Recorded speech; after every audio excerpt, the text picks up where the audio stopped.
All right, we're going to drill here, and we're going to drill a couple things. We're going to just do some drops into the kitchen to get warm, make sure our bodies are warmed up, our muscles are loose, and we're ready to go. Then we're going to start volley drills. And so we're going to do variations of that where I'm straight across and I'll back up into no man's land to hit volleys to my wife, Mrs. PickleSmith, up the kitchen line. I'm in no man's land just to give the ball more time to get there. Now I see people saying you can get your hand speed faster if you're both in the kitchen and you're hitting the ball back and forth. I don't disagree, just never going to do that in a game, so I find it kind of useless. You can accomplish the same thing if you're both on the kitchen line, on your side of the kitchen line and out of the kitchen, and just hitting those balls faster. I tend to be a little bit further back so I can hit the ball a little bit harder, and it still gives them time to react, but the ball's still coming faster, just the total speed, so they have to deal with that. Even though they have more time for the ball to get there because I'm further away, the ball's coming a little bit faster, so they have to deal with that. So we'll start where we're both straight across from each other.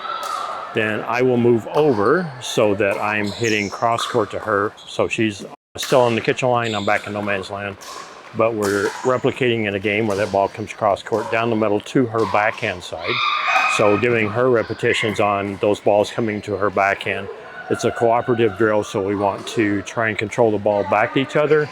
If the ball would otherwise go out of bounds, I'm probably still going to hit it just because I want to be able to hit weird balls that come in the game. And I might be in a different position in the court where that same ball coming at me wouldn't be going out of bounds. So I want to get repetitions hitting those. That'll be the second one where I'm over and I'm hitting to her backhand. When she's in the middle, we'll switch. So I will be in no man's land and she'll be on the other side, and I'll be focusing on her forehand more. Replicating in a game where those balls are coming down to her forehand in the middle when she's up on the kitchen line. And then I'm back again, hitting a little bit harder to give her more time to react, but the ball's still coming faster. Then the last two will swap, and so she'll move back into no man's land, and I'm trying to feed her balls up waist high. Again, a cooperative drill. A few down low, a few up high. Give her that variety, and I'm giving her balls on the forehand and the backhand side. So as she goes back to no man's land, I'm going to put her back to where her backhand's in the middle because that's a little bit harder. I want her to be a little bit fresher when we start that drill. And I'll be hitting to that side, and then we'll switch for the last one where she's on the other side. I have switched, the ball's still coming across court, and I'm feeding her balls mainly to her forehand side, again in the air where she has to volley out of no man's land with a variety of balls and some shorter balls, some higher balls. Again, she's probably going to hit most of those and not let them go because we want to practice those weird balls that come at us and be proficient and have some of that practice. So that's what we're going to do today. In the past, we've done this for like 40 minutes a day, 5 days a week, just to get our hand speed up, get our control up, and just to see the variety and the volume of those balls that we're not going to get any other way.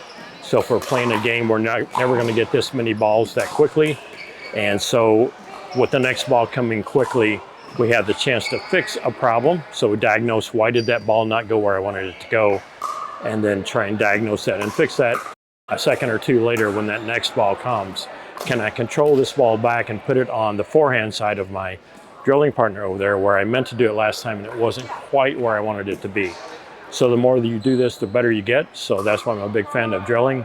And then you can record yourself and watch yourself do this and figure out, what am I not doing? Am I not low enough? Or are my knees not bent enough? Am I not moving well enough?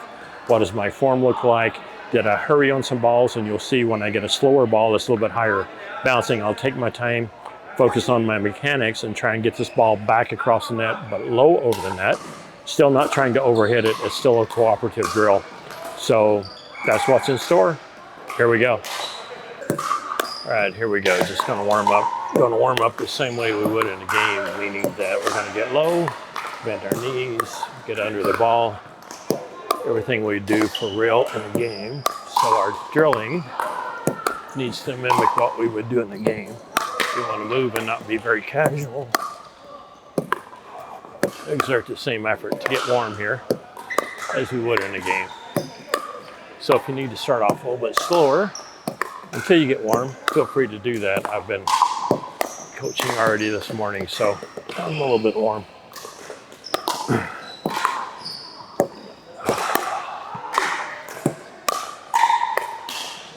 So as we're hitting here, just trying to use all the same mechanics I would use in the game, Trying to get low, trying to move. Focus on the ball all the way in. Look for holes on the ball. So some of these I will back up and let bounce. Some of them I will take out of the air.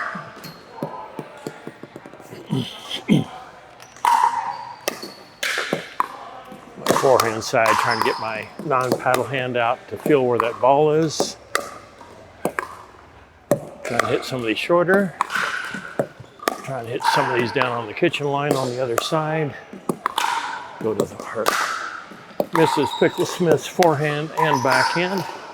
And then center between the shoes. Just going to mix all this up. Do this enough to get warm. Oh, good dig. So as we swing with that paddle to continue on in the path of the target, don't want to stop it too abruptly. Keep that paddle going. Our targeting will get better.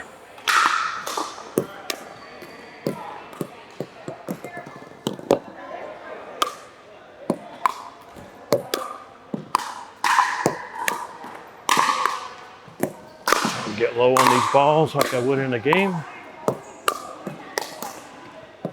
Throw a few deeper balls in there that she's got to take out of the air.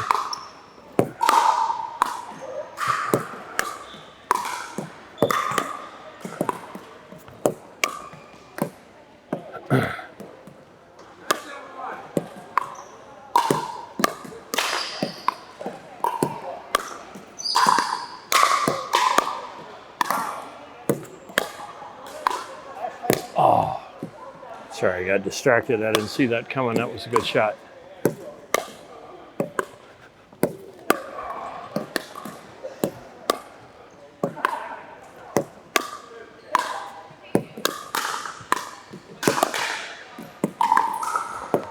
Stay down all the way through that ball. Hit it.